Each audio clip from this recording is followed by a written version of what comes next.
जय श्री राधे कृष्णा। आप सभी का दिन शुभ और मंगलमय हो और भगवान श्री लक्ष्मी नारायण जी की कृपा आप सभी भक्तजनों पर सदा बनी रहे।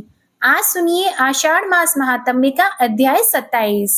आज के अध्याय में आप सुनेंगे भगवान का अवतार, गोकुल गमन, पूतना वध, गोपों का वृंदावन गमन तथा बलराम और श्री कृष्ण का बछड़े चराने का वर्णन। मुनियों ने जब श्री व्यास जी से भगवान के अन्य अवतारों के बारे में जानने के लिए निवेदन किया, तब व्यास जी कहने लगे, देवाधिदेव श्री हरि ने पहले जैसा आदेश दिया था उसके अनुसार जगत जननी योग माया ने देवकी के उदर में क्रमशः 6 गर्भ स्थापित किए और 7वें को खींचकर रोहिणी के उदर में डाल दिया।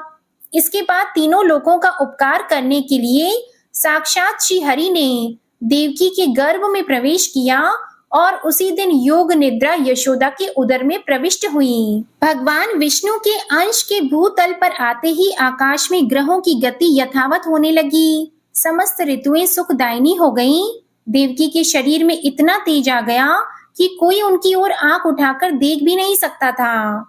देवतागण स्त्री पुरुषों से अदृश्य रहकर अपने उदर में श्री विष्णु को धारण करने वाली माता देवकी का प्रतिदिन स्तवन करने लगे। देवता बोले, देवी तुम स्वाहा, तुम स्वधा और तुम ही विद्या, सुधा एवं ज्योति हो। इस पृथ्वी पर संपूर्ण लोकों की रक्षा के लिए तुम्हारा अवतार हुआ है। तुम प्रसन्न होकर संपूर्ण जगत का कल्याण करो। हमारी प्रसन्नता के लिए उन परमेश्वर को अपने गर्भ में धारण करो जिन्होंने स्वयं संपूर्ण जगत को धारण कर रखा है। इस प्रकार देवताओं द्वारा की हुई स्तुति को सुनती हुई माता देवकी ने जगत की रक्षा करने वाले कमल नयन भगवान विष्णु को अपने गर्भ में धारण किया। इसके बाद वह शुभ समय उपस्थित हुआ जबकि समस्त विश्व रूपी कमल को विकसित करने के लिए महात्मा श्री विष्णु रूपी सूर्यदेव का देवकी रूपी प्रभात वेला में उदय हुआ। आधी रात का समय था। मेघ मंद मंद स्वर में गरज रहे थे। शुभ मुहूर्त में भगवान जनार्दन प्रकट हुए। उस समय संपूर्ण देवता फूलों की वर्षा करने लगे। विकसित नील कमल के समान श्याम वर्ण श्री वत्स चिन्ह से सुशोभित वक्ष स्थल वाले चतुर्भुज बालक को उत्पन्न हुआ देखकर परम बुद्धिमान वसुदेव जी ने उल्लासपूर्ण वचनों में भगवान का स्तवन किया और कंस से भयभीत होकर कहा, शंख चक्र एवं गदा धारण करने वाले देव देवेश्वर, मैंने जान लिया आप साक्षात भगवान हैं, परंतु देव आप मुझ पर कृपा करके अपने इस दिव्य रूप को छिपा लीजिए। आप मेरे भवन में अवतीर्ण हुए हैं, यह बात जान लेने पर कंस अभी मुझे कष्ट देगा। तब देवकी बोली, जिनके अनंत रूप है, यह संपूर्ण विश्व जिनका ही स्वरूप है, जो गर्भ में स्थित होकर भी अपने शरीर से संपूर्ण लोकों को धारण करते हैं तथा जिन्होंने अपनी माया से ही बाल रूप धारण किया है, वे देव देव प्रसन्न हो। सर्वात्मन आप अपने इस चतुर्भुज रूप का उपसंहार कीजिए। दैत्यों का संहार करने वाले देवेश्वर, आपके इस अवतार का वृतांत कंस न जानने पाए। श्री भगवान बोले, देवी पूर्व जन्म में तुमने मुझ जैसे पुत्र को पाने की इच्छा से जो मेरा स्तवन किया था वह आज सफल हो गया, क्योंकि आज मैंने तुम्हारे उदर से जन्म लिया है। मुनिवरों, ऐसा कहकर भगवान मौन हो गए तथा वसुदेव जी भी रात में ही उन्हें लेकर घर से बाहर निकले। वसुदेव जी के जाते समय पहरा देने वाले मथुरा के द्वारपाल योग निद्रा के प्रभाव से अचेत हो गए थे। उस रात में बादल वर्षा कर रहे थे। यह देखकर शेषनाग ने छत्र की भांति अपने फणों से भगवान को ढक लिया और वे वसुदेव जी के पीछे पीछे चलने लगे। मार्ग में अत्यंत गहरी यमुना बह रही थी। उनके जल में नाना प्रकार की सैकड़ों लहरें उठ रही थी, किंतु भगवान विष्णु को ले जाते समय वे वसुदेव जी के घुटनों तक होकर बहने लगी। वसुदेव जी ने उसी अवस्था में यमुना को पार किया। उन्होंने देखा नंद आदि बड़े बूढ़े गोप राजा कंस का कर लेकर यमुना के तट पर आए हुए हैं। इसी समय यशोदा जी ने भी योग माया को कन्या रूप में जन्म दिया, परंतु वे योग निद्रा से मोहित थी। अतः पुत्र है या पुत्री इस बात को जान न सकी। प्रसूति गृह में और भी जो स्त्रियां थीं, वे सब निद्रा के कारण अचेत पड़ी थी। वसुदेव जी ने चुपके से अपने बालक को यशोदा की शैया पर सुला दिया और कन्या को लेकर तुरंत लौट आए। जागने पर यशोदा ने देखा, मेरे नील कमल के समान श्याम सुंदर बालक हुआ है। इससे उन्हें बड़ी प्रसन्नता हुई। वसुदेव जी भी कन्या को लेकर अपने घर लौट आए और देवकी की शैया पर उसे सुलाकर पहले की तरह बैठे रहे। इतने में ही बालक के रोने का शब्द सुनकर पहरा देने वाले द्वारपाल सहसा उठकर खड़े हो गए। उन्होंने देवकी के संतान होने का समाचार कंस से निवेदन किया। कंस ने शीघ्र ही वहां पहुंचकर उस बालिका को उठा लिया। देवकी रुंधे हुए कंठ से छोड़ो, छोड़ दो इसे, ऐसा कहकर उसे रोकती ही रह गई। कंस ने उस कन्या को एक शिला पर दे मारा, किंतु वह आकाश में ही ठहर गई और आयुधों सहित 8 बड़ी बड़ी भुजाओं वाली देवी के रूप में प्रकट हुई। उसने ऊंचे स्वर से अट्टहास किया और कंस से रोष पूर्वक कहा, ओ कंस, मुझे पटकने से क्या लाभ हुआ? जो तेरा वध करेंगे वे प्रकट हो चुके हैं। देवताओं के सर्वस्व भूत वे श्रीहरि पूर्व जन्म में भी तेरे काल थे। इन सब बातों पर विचार करके तू शीघ्र ही अपने कल्याण का उपाय कर। ऐसा कहकर देवी कंस के देखते देखते आकाश मार्ग से चली गई। उसके शरीर पर दिव्य हार, दिव्य चंदन और दिव्य आभूषण शोभा पा रहे थे और सिद्धगण उसकी स्तुति कर रहे थे। इसके बाद कंस के मन में बड़ा दुख हुआ। उसने प्रलंब और केशी आदि समस्त प्रधान असुरों को बुलाकर कहा, महाबाहु प्रलंब, केशी, धेनुक और पूतना, अरिष्ट आदि अन्य सब वीरों के साथ तुम लोग मेरी बात सुनो। दुरात्मा देवताओं ने मुझे मार डालने का यत्न प्रारंभ किया है, किंतु वे मेरे पराक्रम से भली भांति पीड़ित हो चुके हैं, अतः मैं उन्हें वीरों की श्रेणी में नहीं गिनता। दैत्य वीरों, मुझे तो कन्या की कही हुई बात आश्चर्य सी प्रतीत होती है। देवता मेरे विरुद्ध प्रयत्न कर रहे हैं, यह जानकर मुझे हंसी आ रही है। तथापि दैत्येश्वरों, अब हमें उन दुष्टों का और अधिक अपकार करने की चेष्टा करनी चाहिए। देवकी के गर्भ से उत्पन्न हुई बालिका ने यह भी कहा कि भूत, भविष्य और वर्तमान के स्वामी विष्णु, जो पूर्व जन्म में भी मेरी मृत्यु के कारण बन चुके हैं, कहीं न कहीं उत्पन्न हो गए। अतः इस भूतल पर बालकों के दमन का हमें विशेष प्रयत्न करना चाहिए। जिस बालक में बल की अधिकता जान पड़े, उसे यत्न पूर्वक मौत के घाट उतार देना चाहिए। असुरों को ऐसी आज्ञा देकर कंस अपने घर गया और विरोध छोड़कर वसुदेव तथा देवकी से बोला, मैंने आप दोनों की इतने बालक व्यर्थ ही मारे। मेरे नाश के लिए तो कोई दूसरा ही बालक उत्पन्न हुआ है। आप लोग संताप न करें। आपके बालकों की भवितव्यता ही ऐसी थी। आयु पूरी होने पर कौन नहीं मारा जाता। इस प्रकार सांत्वना देकर कंस ने उन दोनों के बंधन खोल दिए और उन्हें सब प्रकार से संतुष्ट किया। इसके बाद वह अपने महल के भीतर चला गया। बंधन से मुक्त होने पर वसुदेव जी नंद के छकड़े के पास आए। नंद बड़े प्रसन्न दिखाई दिए। मुझे पुत्र हुआ है, यह सोचकर वे फूले नहीं समाते थे। वसुदेव जी ने भी कहा, बड़े सौभाग्य की बात है कि इस समय वृद्धावस्था में आपको पुत्र हुआ है। अब तो आप लोगों ने राजा का वार्षिक कर चुका दिया होगा। जिसके लिए यहाँ आए थे वह काम पूरा हो गया। यहाँ किसी श्रेष्ठ पुरुष को अधिक नहीं ठहरना चाहिए। नंद जी, जब कार्य हो गया तब आप लोग क्यों यहाँ बैठे हैं? शीघ्र ही अपने गोकुल में जाइए। वहां रोहिणी के गर्भ से उत्पन्न मेरा भी एक बालक है। उसका भी अपने ही पुत्र की तरह लालन पालन कीजिएगा। वसुदेव जी के ऐसा कहने पर नंद आदि गोप छकड़ों पर सामान लादकर वहां से चल दिए। उनके गोकुल में रहते समय रात में बालकों की हत्या करने वाली पूतना आई और सोए हुए कृष्ण को लेकर अपना स्तन पिलाने लगी। पूतना रात में जिस जिसके मुख में अपना स्तन डालती थी, उस बालक का शरीर क्षण भर में निर्जीव हो जाता था। श्री कृष्ण ने उसके स्तन को दोनों हाथों से पकड़कर खूब जोर से दबाया और क्रोध में भरकर उसके प्राणों सहित दूध पीना आरंभ किया। उस राक्षसी के शरीर की नस नाड़ियों के बंधन छिन्न भिन्न हो गए। वह जोर जोर से कराहती हुई पृथ्वी पर गिर पड़ी और मरते समय उसका शरीर बड़ा भयंकर हो गया। पूतना का चीत्कार सुनकर समस्त ब्रजवासी भय के मारे जाग उठे। उन्होंने आकर देखा पूतना मरी पड़ी है और श्री कृष्ण उसकी गोद में बैठे हैं। यह देखकर माता यशोदा थर्रा उठी और श्री कृष्ण को शीघ्र ही गोद में उठाकर गाय की पूंछ घुमाने आदि के द्वारा अपने बालक के ग्रह दोष को शांत किया। नंद ने भी गाय का गोबर लेकर श्री कृष्ण के मस्तक में लगाया और उनकी रक्षा करते हुए इस प्रकार बोले, समस्त प्राणियों की उत्पत्ति करने वाले भगवान श्री हरि, जिनके नाभि कमल से संपूर्ण जगत उत्पन्न हुआ है, तुम्हारी रक्षा करें।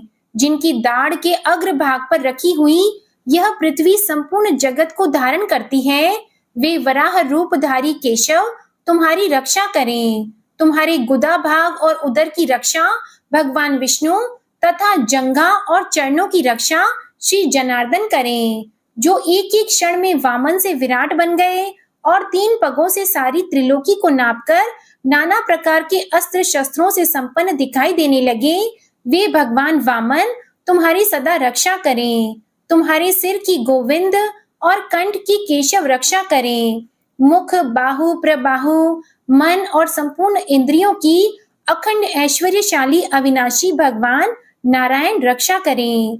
भगवान वैकुंठ दिशाओं में, मधुसूदन विदिशाओं में, ऋषिकेश आकाश में और पृथ्वी को धारण करने वाले भगवान अनंत पृथ्वी पर तुम्हारी रक्षा करें। इस प्रकार नंद गोप द्वार स्वस्ति वाचन होने पर बालक श्री कृष्ण छकड़े के नीचे एक खटोले पर सुलाए गए। गोपों को मरी हुई पूतना का विशाल शरीर देखकर अत्यंत भय और आश्चर्य हुआ। एक दिन की बात है, मधुसूदन श्री कृष्ण छकड़े के नीचे सोए हुए थे। उस समय वे दूध पीने के लिए जोर जोर से रोने लगे।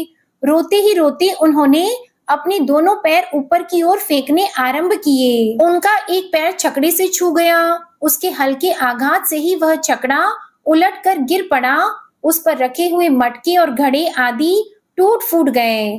उस समय समस्त गोप गोपियां हाहाकार करती हुई वहां आ पहुंची। उन्होंने देखा बालक श्री कृष्ण उतान सोए हुए हैं। तब गोपों ने पूछा, किसने इस छकड़े को उलट दिया? वहीं कुछ बालक खेल रहे थे। उन्होंने कहा, इस बच्चे ने ही गिराया है। यह सुनकर गोपों के मन में बड़ा आश्चर्य हुआ।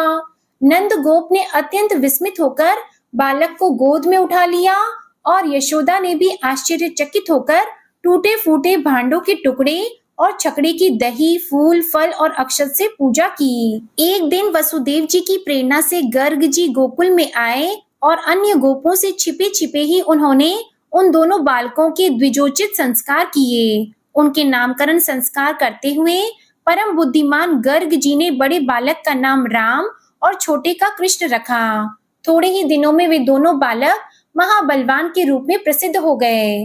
घुटनों के बल से चलने के कारण उनके दोनों घुटनों और हाथों में रगड़ पड़ गई थी। वे शरीर में गोबर और राख लपेटे इधर उधर घूमा करते थे। यशोदा और रोहिणी उन्हें रोक नहीं पाती थी। कभी गौओं के बाड़े में खेलते खेलते बछड़ों की बाड़ी में निकल जाते, कभी उसी दिन पैदा हुए बछड़ों की पूंछ पकड़कर खींचने लगते। वे दोनों बालक एक ही स्थान पर साथ साथ खेलते और अत्यंत चपलता दिखाते थे। एक दिन जब यशोदा उन्हें किसी प्रकार रोक न सकी, तब उनके मन में कुछ क्रोध हो आया। उन्होंने अनायास ही बड़े बड़े कार्य करने वाले श्री कृष्ण की कमर में रस्सी कस दी और उन्हें उखल से बांध दिया। उसके बाद कहा, ओ चंचल, तू बहुत उधम मचा रहा है, अब तुझमें सामर्थ्य हो तो जा। यूं कहकर गृह स्वामिनी यशोदा अपने काम काज में लग गई। जब यशोदा घर के काम धंधे में फंस गई, तब कमल नयन श्री कृष्ण उखल को घसीटते हुए 2 अर्जुन वृक्षों के बीच से जा निकले। वे दोनों वृक्ष जुड़वे उत्पन्न हुए थे। उन वृक्षों के बीच में तिरछी पड़ी हुई उखली को ज्यों ही उन्होंने खींचा, उसी समय ऊंची शाखाओं वाले वे दोनों वृक्ष जड़ से उखड़कर गिर पड़े। वृक्षों के उखड़ते समय बड़े जोर से कड़कड़ाहट की आवाज हुई। उसे सुनकर समस्त ब्रजवासी कातर भाव से वहां दौड़ आए। आने पर सबने देखा वे दोनों महावृक्ष पृथ्वी पर गिरे पड़े हैं। उनकी मोटी मोटी डालियां और पतली शाखाएं भी टूट टूट कर बिखर गई हैं। उन दोनों के बीच में बालक कृष्ण मंद मंद मुस्कुरा रहा है। उसके खुले हुए मुख में थोड़े से दांत झलक रहे हैं और उसकी कमर में खूब कसकर रस्सी बंधी हुई है। उदर में रस्सी बंधने के कारण ही श्री कृष्ण की दामोदर के नाम से प्रसिद्धि हुई। इसके बाद नंद आदि समस्त बड़े बूढ़े गोप जो बड़े बड़े उत्पातों के कारण बहुत डर गए थे, उद्विग्न होकर आपस में सलाह करने लगे कि अब हमें इस स्थान पर रहने की कोई आवश्यकता नहीं है, किसी दूसरे महान वन में चलना चाहिए। यहाँ नाश के हेतुभूत अनेक उत्पात देखे जाते हैं, जैसे पूतना का विनाश, छकड़े का उलट जाना और बिना आंधी वर्षा के ही दोनों वृक्षों का गिरना आदि। अतः अब हम विलंब न करके शीघ्र ही यहाँ से वृंदावन को चल दें, जब तक कोई भूमि संबंधी दूसरा महान उत्पात ब्रज को नष्ट न कर दे, तब तक ही हमें उसकी व्यवस्था कर लेनी चाहिए। इस प्रकार वहां से चले जाने का निश्चय करके समस्त ब्रजवासी अपने अपने कुटुंब के लोगों से कहने लगे, शीघ्र चलो, विलंब न करो। फिर तो एक ही क्षण में छकड़ों और गौओं के साथ सब लोग वहां से चल दिए। बछड़ों के चरवाहे झुंड के झुंड एक साथ होकर उन बछड़ों को चराते हुए चलते थे। ब्रज का वह खाली किया हुआ स्थान अन्न के दाने बिखरे होने के कारण क्षण भर में कौवे आदि पक्षियों से व्याप्त हो गया। लीला पूर्वक सब कार्य करने वाले भगवान श्री कृष्ण ने गौओं के अभ्युदय की कामना से अपने शुद्ध अंतःकरण के द्वारा नित्य वृंदावन धाम का चिंतन किया। अतः अत्यंत रूक्ष्म ग्रीष्म काल में भी वहां सब और वर्षा काल की भांति नई नई घास जम गई। वृंदावन में पहुंचकर वह समस्त गोप गौओं का समुदाय चारों ओर से अर्ध चंद्राकार छकड़ों की बाड़ लगाकर बस गया। इसके बाद बलराम और श्री कृष्ण बछड़ों की चरवाही करने लगे। गोष्ठ में रहकर वे दोनों भाई अनेक प्रकार की बाल लीलाएं किया करते थे। मोर के पंख का मुकुट बनाकर पहनते, जंगली पुष्पों को कानों में धारण करते, कभी मुरली बजाते और कभी पत्तों को लपेटकर उन्हीं के छिद्रों से तरह तरह की ध्वनि निकालते थे। दोनों काक पक्षधारी बालक हंसते खेलते हुए उस महान वन में विचरण करते थे। कभी आपस में ही एक दूसरे को हंसाते हुए खेलते और कभी दूसरे ग्वाल बालों के साथ बाल उचित क्रीड़ाएं करते फिरते थे। इस प्रकार कुछ समय बीतने पर बलराम और श्री कृष्ण 7 वर्ष के हो गए। जो संपूर्ण जगत का पालन करने वाले हैं, वे उस महाब्रज में बछड़ों के पालक बने हुए थे। धीरे धीरे ग्रीष्म ऋतु के बाद वहां वर्षा का समय आया। मेघों की घटा से संपूर्ण आकाश आच्छादित हो गया। निरंतर धारावाहिक वृष्टि होने से संपूर्ण दिशाएं एक सी जान पड़ती थी। पानी पड़ने से नई नई घास उग गई। स्थान स्थान पर वीर बहुटियों से पृथ्वी आच्छादित हो गई। जैसे नूतन संपत्ति पाकर उद्यत मनुष्यों के मन को मार्ग में प्रवृत्त होने लगते हैं, उसी प्रकार वर्षा के जल से भरी हुई नदियों का पानी बांध तोड़कर तट के ऊपर से बहने लगा। संध्या होने पर महाबली राम और श्री कृष्ण इच्छा अनुसार ब्रज में लौट आते और अपने समवयस्क ग्वाल बालों के साथ देवताओं की भांति क्रीड़ा करते थे। जय श्री कृष्णा। आज का अध्याय यहीं समाप्त हुआ। इसके आगे का वृतांत आप अगले अध्याय में सुनिएगा। अब आप सुनिए भगवान शिव की कथा। बहुत समय पहले वाशकल नामक गांव में बिंदुक नाम का एक ब्राह्मण रहता था। वह अधर्मी, दुरात्मा और महापापी था। उसकी स्त्री बहुत सुंदर थी। उसका नाम चंचुला था। वह सदा उत्तम धर्म का पालन करती थी, परंतु बिंदुक वैश्यागामी था। इस तरह कुकर्म करते हुए बहुत समय व्यतीत हो गया। उसकी स्त्री काम से पीड़ित होने पर भी सधर्म नाश के भय से क्लेश सहकर भी काफी समय तक धर्म भ्रष्ट नहीं हुई, परंतु आगे चलकर वह भी अपने दुराचारी पति के आचरण से प्रभावित होकर दुराचारी और अपने धर्म से विमुख हो गई। इस तरह दुराचार में डूबे हुए उन पति पत्नी का बहुत सा समय व्यर्थ बीत गया। वैश्यागामी दूषित बुद्धि वाला वह दुष्ट ब्राह्मण बिंदुक समय अनुसार मृत्यु को प्राप्त होकर नरक में चला गया। बहुत समय तक नरक के दुखों को भोगकर वह मूढ़ बुद्धि पापी विंध्य पर्वत पर भयंकर पिशाच हुआ। इधर उस दुराचारी बिंदुक के मर जाने पर वह चंचुला नामक स्त्री बहुत समय तक पुत्रों के साथ अपने घर में रहती रही।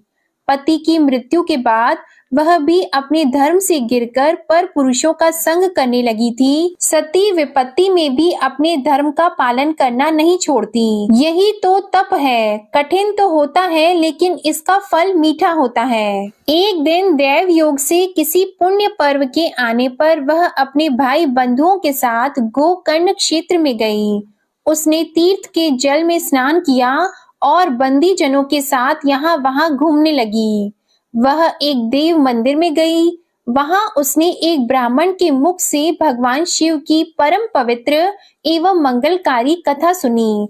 ब्राह्मण कह रहे थे कि जो स्त्रियां व्यभिचार करती हैं, वे मरने के बाद जब यमलोक जाती हैं, तब यमराज के दूत उन्हें तरह तरह से यंत्रणा देते हैं कि वे उसके कामांगों को तप्त लौह के डंडों से दागते हैं।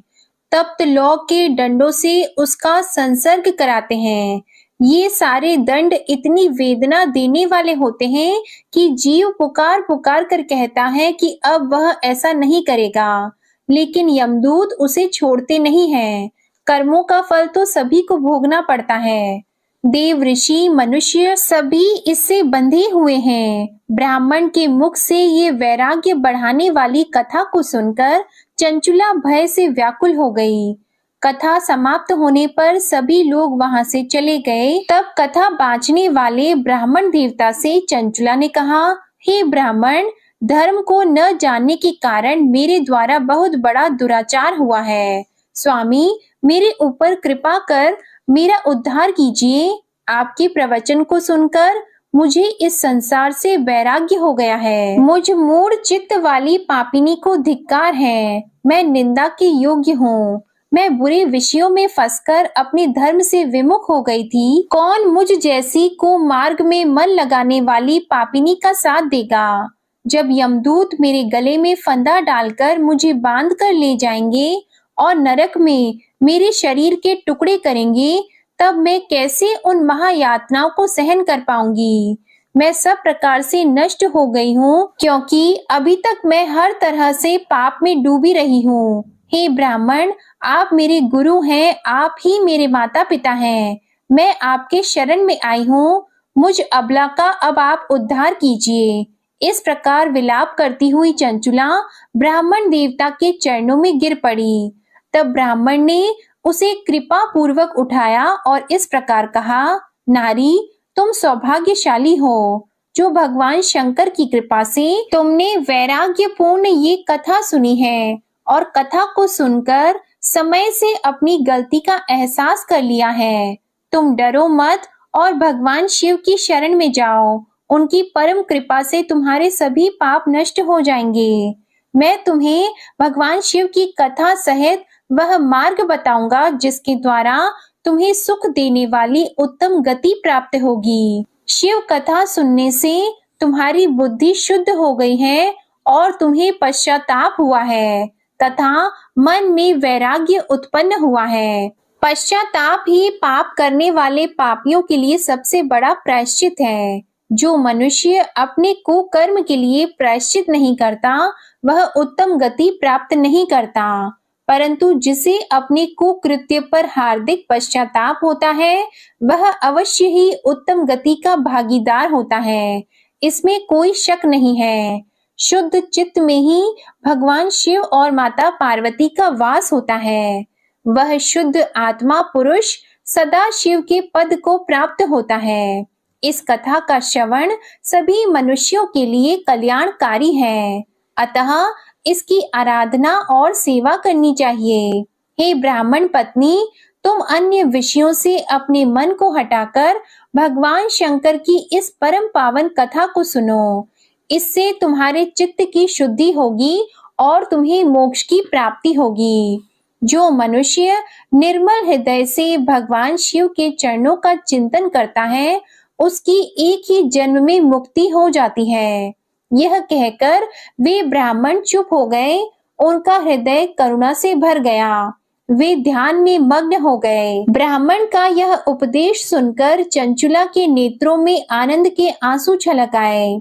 वह हर्ष भरे हृदय से ब्राह्मण देवता के चरणों में गिर गई और हाथ जोड़कर बोली कि मैं कृतार्थ हो गई। हे ब्राह्मण, शिव भक्तों में श्रेष्ठ स्वामिन, आप धन्य हैं। आप परमार्थदर्शी हैं और सदा परोपकार में लगे रहते हैं। साधो, मैं नरक के समुद्र में गिर रही हूँ। कृपा करके मेरा उद्धार कीजिए। जिस पौराणिक और अमृत के समान कथा की बात आपने की है, उसे सुनकर ही मेरे मन में वैराग्य उत्पन्न हुआ। उस अमृतमयी कथा को सुनने के लिए मेरे मन में बड़ी श्रद्धा हो रही है। कृपया आप मुझे उसे सुनाइए। कथा सुनने की इच्छा मन में लिए हुए चंचुला उन ब्राह्मण देवता की सेवा में वहीं रहने लगी। उस गोकर्ण नामक महाक्षेत्र में उन ब्राह्मण देवता के मुख से चंचुला भगवान शिव की भक्ति, ज्ञान और वैराग्य बढ़ाने वाले और मुक्ति देने वाली परम उत्तम कथा सुनकर कृतार्थ हुई। उसका चित्त शुद्ध हो गया। वह अपने हृदय में शिव के सगुण रूप का चिंतन करने लगी। वह सदैव शिव सच्चिदानंदमय स्वरूप का स्मरण करती थी। इसके बाद अपना समय पूर्ण होने पर चंचुला ने बिना किसी कष्ट के अपना शरीर त्याग दिया। उसे लेने के लिए एक दिव्य विमान वहां पहुंचा। ये विमान शोभा साधनों से सजा था और शिव गणों से सुशोभित था। चंचुला विमान से शिवपुरी पहुंची। उसके सारे पाप धुल गए। वह दिव्य रूप धारिणी दिव्यांगना हो गई थी। वह गौरांगी देवी मस्तक पर अर्धचंद्र का मुकुट और अन्य दिव्य आभूषण पहने शिवपुरी में पहुंची। वहां उसने सनातन देवता त्रिनेत्रधारी महादेव शिव को देखा। सभी देवता उनकी सेवा में भक्ति भाव से उपस्थित थे। उनकी अंग कांति करोड़ों सूर्यों के समान प्रकाशित हो रही थी। 5 मुख और हर मुख में 3-3 नेत्र थे। मस्तक पर अर्धचंद्र आकार मुकुट शोभायमान हो रहा था। कंठ में नील चिन्ह, उनके साथ में देवी गौरी विराजमान थी, जो विद्युत पुंज के समान प्रकाशित हो रही थी। महादेव जी की कांति कपूर के समान गौर थी। उनके शरीर पर श्वेत वस्त्र थे तथा शरीर श्वेत भस्म से युक्त था। इस प्रकार भगवान शिव के परम उज्जवल रूप के दर्शन कर चंचुला बहुत प्रसन्न हुई। उसने भगवान को बारंबार प्रणाम किया और हाथ जोड़कर प्रेम, आनंद और संतोष से युक्त होकर विनीत भाव से खड़ी हो गई। उसके नेत्रों से आनंद के आंसुओं की धारा बहने लगी। भगवान शंकर और भगवती गौरी उमा ने करुणा के साथ सौम्य दृष्टि से देखकर चंचुला को अपने पास बुलाया। गौरी उमा ने उसे प्रेम पूर्वक अपनी सखी बना लिया। चंचुला सुखपूर्वक भगवान शिव के धाम में उमा देवी की सखी के रूप में निवास करने लगी। एक दिन चंचुला आनंद में मग्न उमा देवी के पास गई और दोनों हाथ जोड़कर उनकी इस स्तुति को करने लगी। हे गिरिराज नंदिनी, स्कंद माता उमा, आप सभी मनुष्यों एवं देवताओं द्वारा पूजित तथा समस्त सुखों को देने वाली हैं। आप शंभु प्रिया हैं। आप ही सगुणा और निर्गुणा हैं। हे सच्चिदानंद स्वरूपा, आप ही प्रकृति की पोषक हैं। हे माता, आप ही संसार की सृष्टि, पालन और संहार करने वाली हैं। इस प्रकार सद्गति प्राप्त चंचुला देवी की स्तुति कर शांत हो गई। उसकी आंखों में प्रेम के आंसू उमड़ आए। तब शंकर प्रिया भक्त वत्सला उमा देवी ने बड़े प्रेम से चंचुला को चुप कराते हुए कहा कि सखी चंचुला, मैं तुम्हारी इस स्तुति से प्रसन्न हूँ। बोलो, क्या वर मांगती हो? तब चंचुला बोली, हे गिरिराज कुमारी, मेरे पति बिंदुक इस समय कहाँ हैं?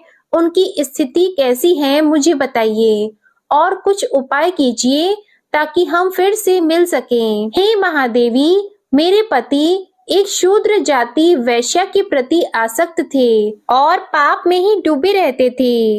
गिरिजा बोली, बेटी, तुम्हारा पति बिंदुक पापी था। उसका अंत बड़ा भयानक हुआ। वैश्या का उपभोग करने के कारण वह मूर्ख नरक में अनेक वर्षों तक अनेक प्रकार के दुख भोगकर अब शेष पाप को भोगने के लिए विंध्य पर्वत पर पिशाच की योनि में रह रहा है और वह दुष्ट वहीं वायु पीकर रहता है और सब प्रकार के कष्ट सहता है। गौरी देवी की ये बात सुनकर चंचुला अत्यंत दुखी हो गई। फिर मन को किसी तरह स्थिर करती हुई दुखी हृदय से माँ गौरी से उसने एक बार फिर पूछा, हे महादेवी, मुझ पर कृपा कीजिए और मेरे पापी पति का अब उद्धार कीजिए। कृपा करके मुझे वह उपाय बताइए जिससे मेरे पति को उत्तम गति प्राप्त हो सके। गौरी देवी ने कहा, यदि तुम्हारा पति भगवान शिव की पुण्यमय उत्तम कथा सुने तो वह इस दुर्गति को पार करके उत्तम गति का भागी हो सकता है। अमृत के समान मधुर गौरी देवी के ये वचन सुनकर चंचुला ने दोनों हाथ जोड़कर मस्तक झुकाकर उन्हें बार बार प्रणाम किया और प्रार्थना की कि मेरे पति को भगवान शिव की कथा सुनाने की व्यवस्था कीजिए। ब्राह्मण पत्नी चंचुला के बार बार प्रार्थना करने पर शिव प्रिया गौरी देवी ने भगवान शिव की महिमा का गान करने वाले गंधर्व राज तुमरू को बुलाकर कहा, तुमरू, तुम्हारी भगवान शिव में प्रीति है। तुम मेरे मन की सभी बातें जानकर मेरे कार्यों को सिद्ध करते हो, तो मेरी इस सखी के साथ विंध्य पर्वत पर जाओ। वहां एक महाघोर और भयंकर पिशाच रहता है। पूर्व जन्म में वह पिशाच बिंदुक नामक ब्राह्मण मेरी इस सखी चंचुला का पति था। वह वैश्यागामी हो गया था। वह स्नान, संध्या आदि नित्य कर्म छोड़कर अपवित्र रहने लगा। क्रोध के कारण उसकी बुद्धि भ्रष्ट हो गई थी। दुर्जनों से उसकी मित्रता तथा सज्जनों से द्वेष बढ़ गया था। वह अस्त्र शस्त्र से हिंसा करता, लोगों को सताता और उनके घरों में आग लगा देता था। चांडालों से दोस्ती करता और वह रोज वैश्या के पास जाता था। पत्नी को त्याग कर दुष्ट लोगों से दोस्ती कर उन्हीं के संपर्क में रहता था। वह मृत्यु तक दुराचार में फंसा रहा। मृत्यु के बाद उसे पापियों के भोग स्थान यमपुरी में ले गए। वहां घोर नरकों को सहकर इस समय वह विंध्य पर्वत पर पिशाच बनकर रह रहा है और पापों का फल भोग रहा है। तुम उसके सामने परम पुण्यमयी पापों का नाश करने वाली भगवान शिव की दिव्य कथा का प्रवचन करो। इस कथा के सुनने से उसका हृदय सभी पापों से मुक्त होकर शुद्ध हो जाएगा और वह प्रेत योनि से मुक्त हो जाएगा। दुर्गति मुक्त होने पर उस बिंदुक नामक पिशाच को तुम विमान पर बिठाकर भगवान शिव के पास ले आना।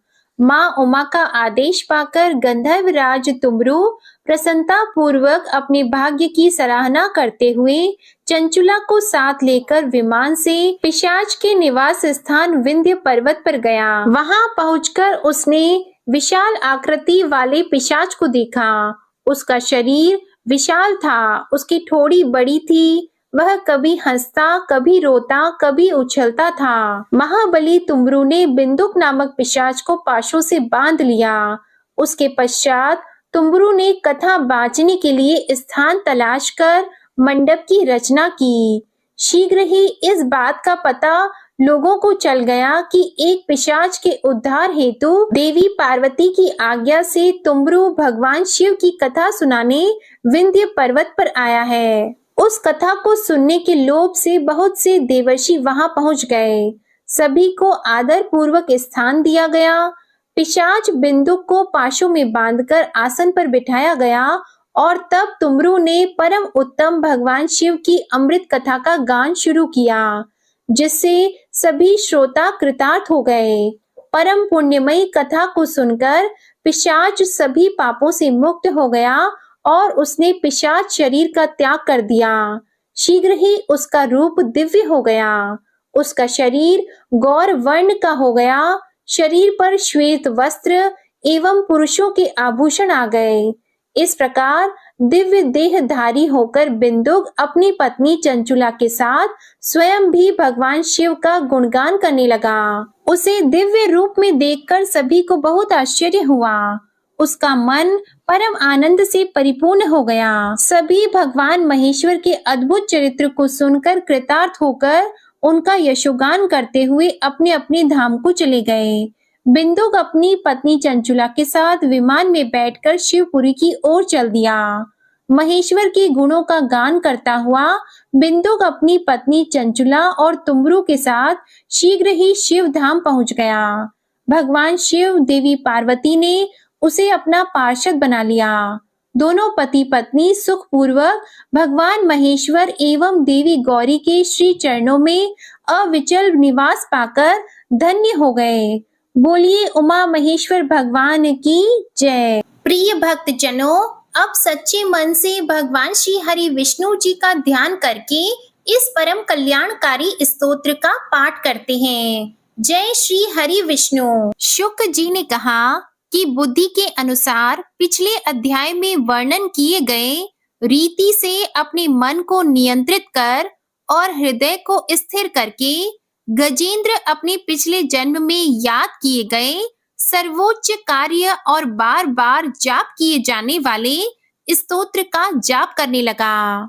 गजेंद्र ने मन ही मन श्री हरि विष्णु को ध्यान करते हुए कहा कि जिनके प्रवेश करने से शरीर और मस्तिष्क चेतन की तरह व्यवहार करने लगते हैं, ओम द्वारा लक्षित और पूरे शरीर में प्रकृति और पुरुष के रूप में प्रवेश करने वाले उस सर्वशक्तिमान देवता का मैं मन ही मन स्मरण करता हूँ, जिनके सहारे ये पूरा संसार टिका हुआ है, जिनसे ये संसार अवतरित हुआ है, जिन्होंने प्रकृति की रचना की है और जो खुद उसके रूप में प्रकट हैं, लेकिन इसके बावजूद भी वो इस दुनिया से सर्वोपरि और श्रेष्ठ हैं।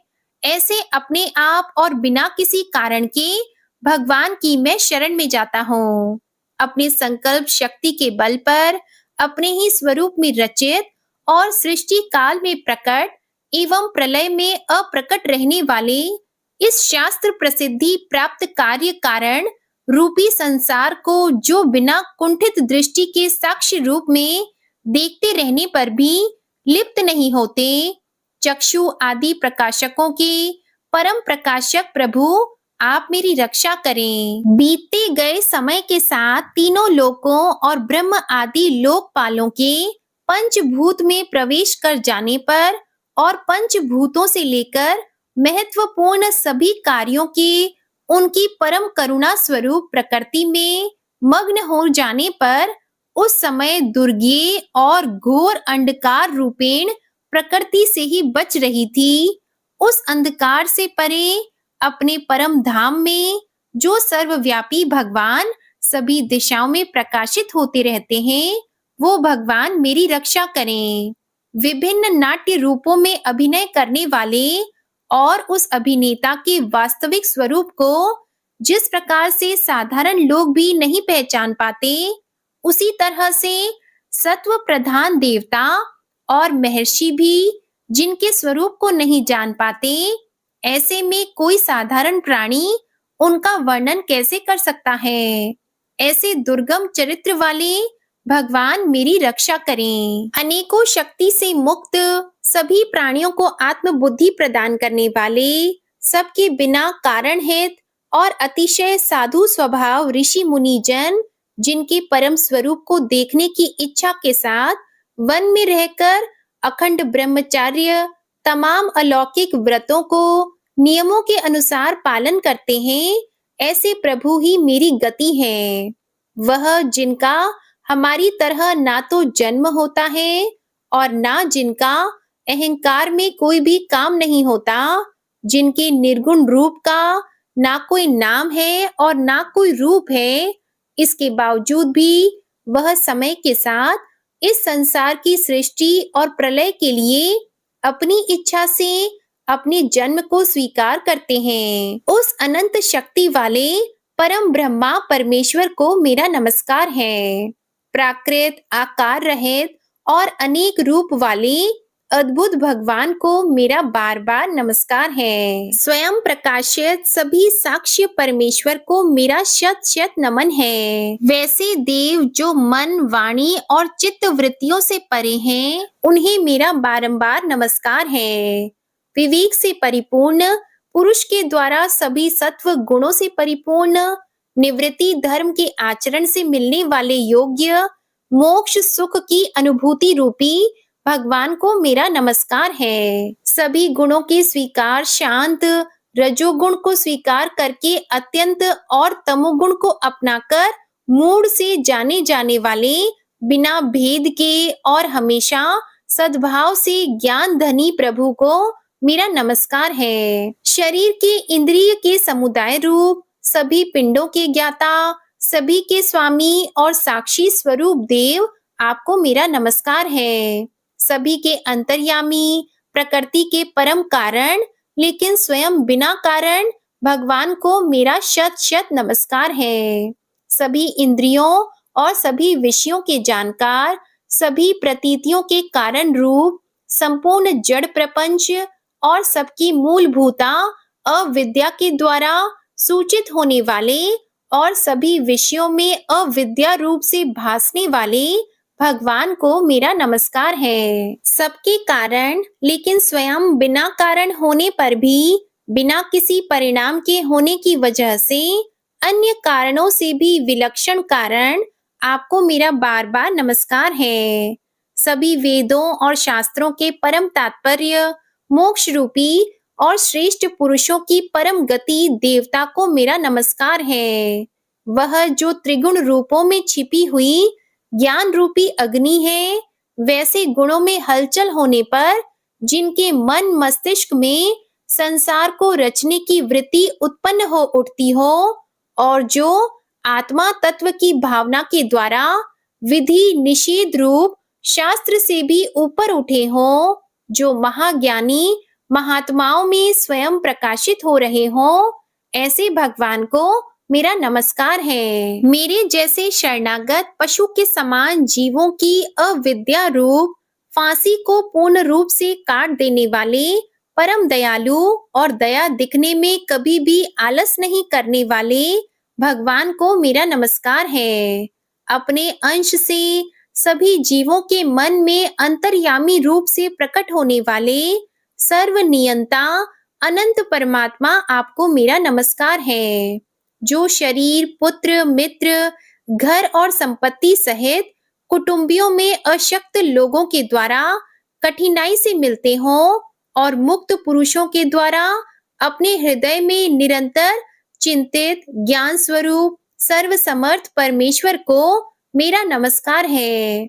वह जिन्हें धर्म, अभिलषित भोग, धन और मोक्ष की कामना से मनन करके लोग अपनी मनचाही इच्छा पूर्ण कर लेते हैं, अपितु जिन्हें विभिन्न प्रकार के अयाचित भोग और अविनाशी पार्षद शरीर भी देते हैं, वैसे अत्यंत दयालु प्रभु मुझे इस प्रकार के विपदा से हमेशा के लिए बाहर निकालें। वह जिनके एक से अधिक भक्त हैं, जो मुख्य रूप से एकमात्र उसी भगवान की शरण में हैं, जो धर्म, अर्थ आदि किसी भी पदार्थ की अभिलाषा नहीं रखते हैं, जो केवल उन्हीं के परम मंगलमय एवं अत्यंत विलक्षण चरित्र का गुणगान करते हुए उनके आनंदमय समुद्र में गोती लगाते रहते हैं, उन अविनाशी, सर्वव्यापी, सर्वमान्य ब्रह्म आदि के भी नियामक अभक्तों के लिए भी हमेशा प्रकट होने वाले,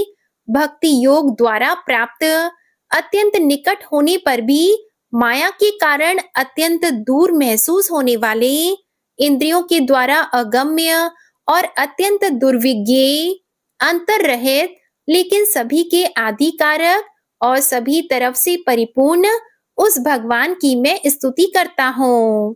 वो जो ब्रह्मा सहित सभी देवता, चारों वेद, समस्त चर और अचर जीव के नाम और आकृति भेद से, जिनके अत्यंत क्षुद्र अंशों से रचित हैं, जिस तरह से जलती हुई अग्नि की लपटें और सूरज की किरणें हर बार निकलती हैं और फिर से अपने कारण में लीन हो जाती है, उसी प्रकार बुद्धि, मस्तिष्क, इंद्रियां और नाना योनियों के शरीर, जिन सभी गुणों से प्राप्त शरीर जो स्वयं प्रकाश परमात्मा से अवतरित होकर फिर से उन्हीं में लीन हो जाता है। वह भगवान जो ना तो देवता है, ना असुर, ना मनुष्य और ना ही मनुष्य से नीचे किसी अन्य योनि के प्राणी, ना ही वो स्त्री है ना पुरुष और ना ही नपुंसक और ना ही वो कोई ऐसे जीव हैं जिनका इन तीनों ही श्रेणी में समावेश है।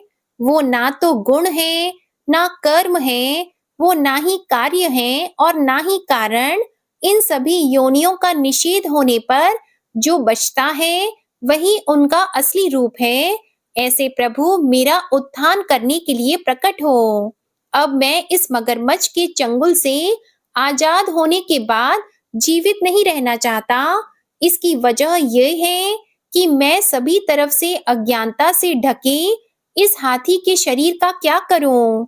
मैं आत्मा के प्रकाश से ढक देने वाले अज्ञानता से युक्त इस हाथी के शरीर से मुक्त होना चाहता हूँ, जिसका काल क्रम से अपने नाश नहीं होता, बल्कि ईश्वर की दया और ज्ञान से उदय हो पाता है। इस प्रकार से मोक्ष के लिए लालायित संसार के रचयिता स्वयं संसार के रूप में प्रकट, लेकिन संसार से परे, संसार में एक खिलौने की तरह खेलने वाले, संसार में आत्म रूप से व्याप्त, अजन्मा, सर्वव्यापी एवं प्राप्य वस्तुओं में सर्वश्रेष्ठ श्री हरि का केवल स्मरण करता हूँ और उनकी शरण में जाता हूँ। वह जिन्होंने भगवत शक्ति रूपी योग के द्वारा कर्मों को जला डाला है, जिन्हें समस्त योगी ऋषि अपने योग के द्वारा अपनी शुद्ध हृदय में प्रकट देखते हैं, उन योगेश्वर भगवान को मेरा नमस्कार है।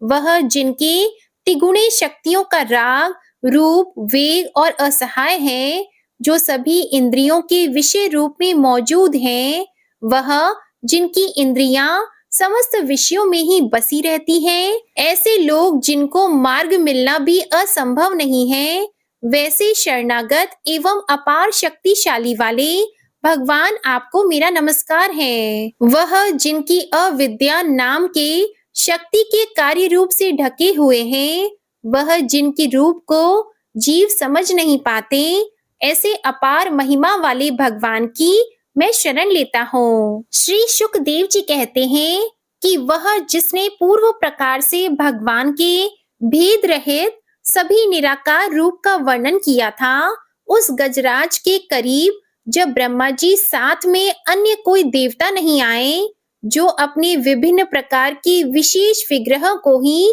अपना रूप मानते हैं, ऐसे में साक्षात विष्णु जी, जो सभी के आत्मा होने के कारण सभी देवताओं के रूप हैं, तब वहां प्रकट हुए। गजराज को इस प्रकार से दुखी देखकर और उसके पढ़े गए स्तुति को सुनकर चक्रधारी प्रभु इच्छा अनुसार वेग वाले गरुड़ की पीठ पर सवार होकर सभी देवों के साथ उस स्थान पर पहुंचे जहां वह गज था। सरोवर के अंदर महाबलशाली मगरमच्छ द्वारा जकड़े और दुखी उस हाथी ने आसमान में गरुड़ की पीठ पर बैठे और हाथों में चक्र लिए भगवान विष्णु को आते हुए जब देखा, तो वह अपनी सूंड में पहले से ही उनकी पूजा के लिए रखे कमल के फूल को श्री हरि पर बरसाते हुए कहने लगा, सर्व पूज्य भगवान श्री हरि, आपको मेरा प्रणाम। सर्व पूज्य भगवान श्री हरि, आपको मेरा नमस्कार। लाचार हाथी को देखकर श्री हरि विष्णु गरुड़ से नीचे उतरकर सरोवर में उतर आए और बेहद दुखी होकर ग्राह सहित उस गज को तुरंत ही सरोवर से बाहर निकाल आए और देखते ही देखते अपने चक्र से मगरमच्छ के गर्दन को काट दिए और हाथी को उस पीड़ा से बाहर निकाल लिया। प्रिय भक्तजनों, इस प्रकार गजेंद्र मोक्ष स्तोत्र संपूर्ण हुआ। प्रेम से बोलिए भगवान श्री हरि विष्णु जी की जय।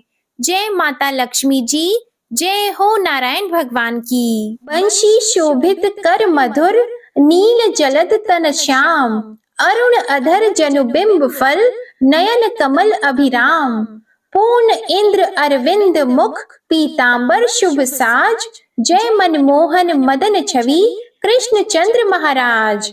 जय यदुनंदन जय जगवंदन, जय वसुदेव देवकी नंदन, जय यशोदा सुत नंद दुलारे, जय प्रभु भक्तन के दृग तारे। जय नट नागर नाग न थैया, कृष्ण कन्हैया धेनु चरैया। पुनि नख पर प्रभु गिरिवर धारो, आओ दीनन कष्ट निवारो। वंशी मधुर अधर धरि टेरो, होवे पूर्ण विनय यह मेरो। आओ हरि पुनि माखन चाखो, आज लाज भारत की राखो। गोल कपोल चिबुक अरुणारी, मृदु मुस्कान मोहिनी डारी। राजित राजीव नयन विशाला, मोर मुकुट वैजंती माला। कुंडल श्रवण पीत पट आछी, कटी किंकिणी काचनि काछी। नील जलज सुंदर तनु सोहे, छवि लखी सुर नर मुनि मन मोहे। मस्तक तिलक अलक घुंघराले, आओ कृष्ण बांसुरी वाले। करि पय पान पुत नहीं तारियो, अका बका का गासुर मारियो। मधुवन जलत अगिन तब ज्वाला, भय शीतल लखतहि नंद लाला। सुरपति जब ब्रज चढ़्यो साई, मूसर धार वारी वर्षाई। लगत लगत व्रज चहन बहायो, गोवर्धन नख धारी बचायो। लखी यशोदा मन भ्रम अधिकाई, मुख मंद 14 भुवन दिखाई। दुष्ट कंस अति उधम मचायो, कोटि कमल जब फूल मंगायो। नाथी कली यहीं तब तुम लीन है, चरण चिन्ह दे निर्भय कीन है। करि गोपिन संग रास विलासा, सबकी पूर्ण करि अभिलाषा। केतिक महा असुर संहार्यो, कंसहि केस पकड़ि दे मार्यो। मात पिता की बंदी छुड़ाई, उग्रसेन कह राज दिलाई। महिषी मृतक छहो सुत लायो, मातु देव की शोक मिटायो। भौमासुर मुर दैत्य सहारी, लाए 68 सहस कुमारी। देवी मही तृण चीर सहारा, जरा सिंधु राक्षस कहि मारा। असुर बकासुर आदिक मारियो, भक्तन के तब कष्ट निवार्यो। दीन सुदामा की दुख टारियो, तंदुल 3 मूठ मुख डारियो। श्री कृष्ण चालीसा समाप्त होती है। प्रेम से बोलिए भगवान श्री कृष्ण की जय, गौ माता की जय। इसके आगे का वृतांत आप अगले अध्याय में सुनेंगे। आपको आज की कथा पसंद आए तो वीडियो को लाइक करिएगा, शेयर करिएगा, कमेंट में भगवान श्री राधे कृष्ण की जय लिखिएगा और चैनल को भी सब्सक्राइब करिएगा। इसी के साथ आज आप हमारे चैनल पर देवशयनी एकादशी के व्रत पारण की कथा भी सुनिएगा और सोमवार की व्रत कथा भी जरूर सुनिएगा। प्रेम से बोलिए राधे कृष्ण भगवान की जय।